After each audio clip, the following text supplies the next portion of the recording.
There we go. And wait for it to say I'm live, like get the notification, and then I will start talking. Make sure everything's plugged in and that. Okay, I've been going for like 19 seconds apparently, and it's like, there we are. Welcome one and all to Team Thunder Ojama, and this is the dumbest deck idea I've ever had. I'm not even going to sugarcoat it. This is like the worst deck idea I've ever had. It's Mekk Knight appliancer. So appliancer is a deck I've been looking at for a while, and I thought because there's only like 3 monsters in the main deck, you kind of need more. So I decided to put a different engine with it, and the first engine that popped to mind was this, and then I just ran with it. So first thing you want to do is run 3 of each appliancer, which includes that boy, which is Breaker Bunkle. Then this one, which is Copy Buckle. Yeah, they do have some weird names. And then 3 Socketrol.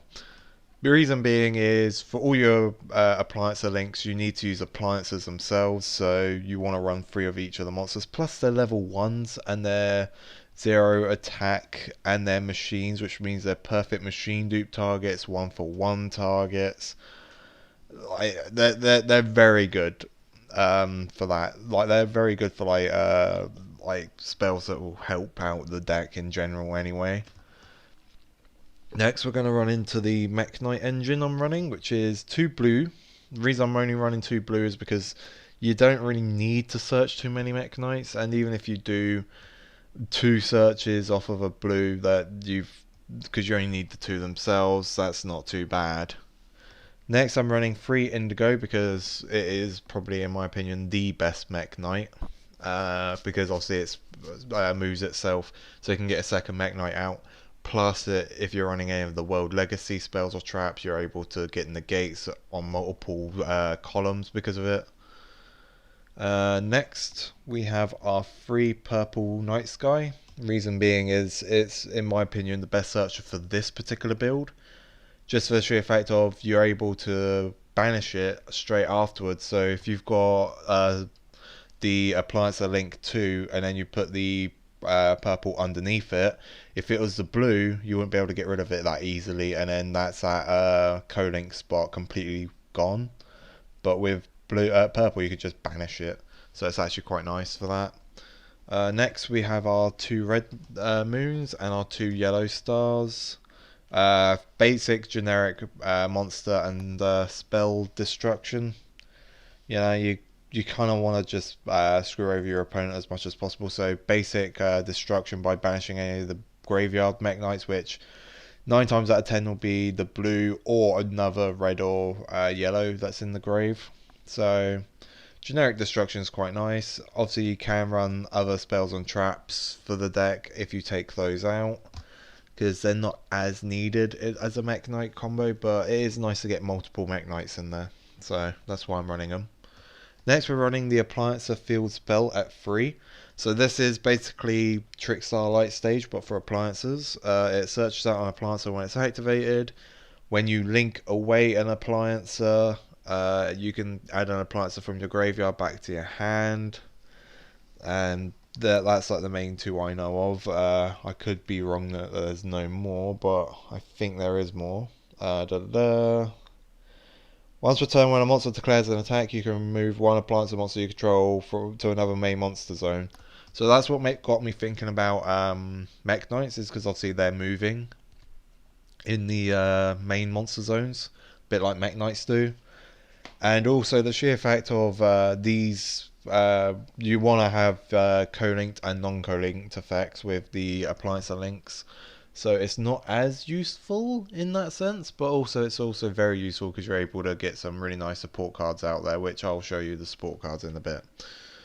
Next, we're going to be running 3 appliancer reuse. Reason being is it's a built into the engine monster reborn.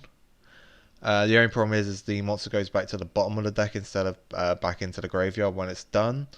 or even banish would have been slightly better. But if it goes back to the bottom of the deck, it means you can machine dupe another appliancer in your on your field if possible. So that's not too bad in that sense too. So you're able to get some nice machine dupe off of that. Next, we're running 2 appliancer tests. Reason being is it's not probably the worst appliancer spell. Basically, you target a link monster on your field, and then you can bring back appliances from the graveyard to then co-link with it to link parts where it points to, which isn't too bad. But also, you've got to think you've got to have 2 link ones in the graveyard, then you've got to have your link 2 on the field just to activate the spell card and get the most use out of it. It's not that great. You want to run maybe 2 because you don't want to see it that often. Next, we're going to go into the generic spells. We've got ourselves some machine dupes. Reason being, I think I've already explained the reason like 5 times. So, yeah, you want to run 3 machine dupe. Next, you're also running the 1-for-1. Again, I think I've explained that like 5 times why you're running that. Next, we're running terraforming. Reason you're running terraforming is because, well, the Trickstar Light Stage Light Field spell. You do want to be able to search that to be able to go into your appliancer stuff. Next, we have our World Legacy Key, our World Legacy Secret, and our World Legacy Whisper. All of them at 2. Reason being is, again, they're good to see if you have your Mekk Knight stuff, but other than that, you don't really want to see them, because what's the point of having a World Legacy Secret or a World Legacy Whispers when all you've got in hand right now is an appliancer? It's good, but you don't want to always see it. So you want to have them in the deck and maybe search them out with the Mekk Knight link. So that's sort of how that plays at the moment. Now we're going into the extra deck. We're running 1 Link Rebo. Reason being is all the appliances are level 1s. So it's a link that is basically a somewhat of a battle negate, plus it can special summon itself from the graveyard, so you only really need the 1. If it gets called by the grave, that's not, it's mostly just a battle negate, so it doesn't really matter in that sense.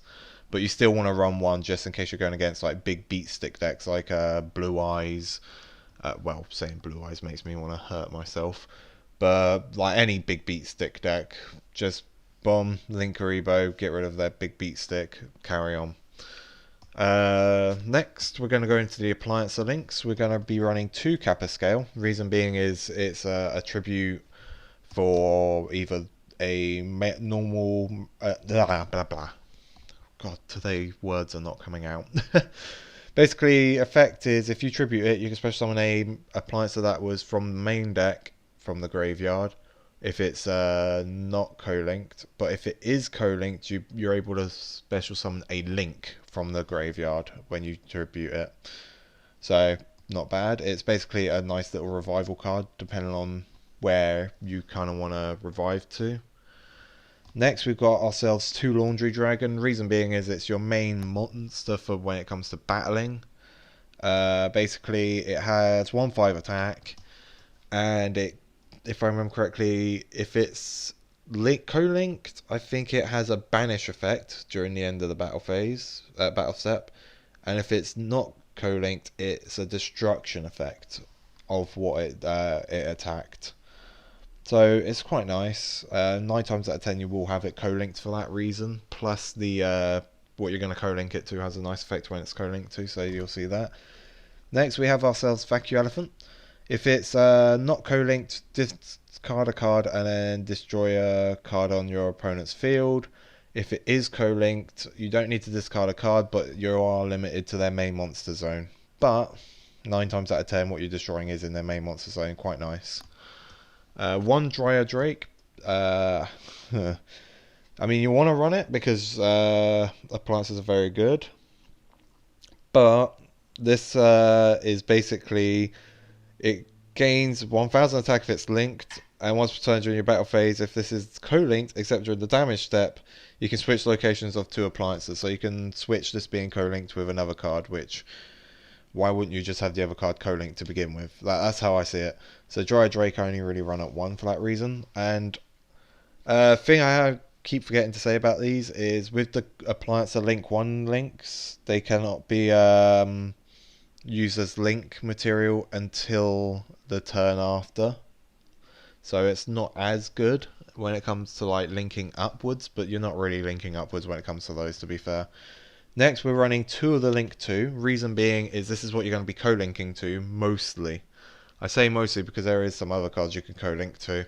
This is what you're going to co-link to mostly though, because this has an effect when an appliancer is co-linked to it, it gains 1,000 attack. So you would co-link appliancer Washer Dragon. Washer Dragon would have 2/5 attack and a banishing effect basically, which is really nice for a link 1.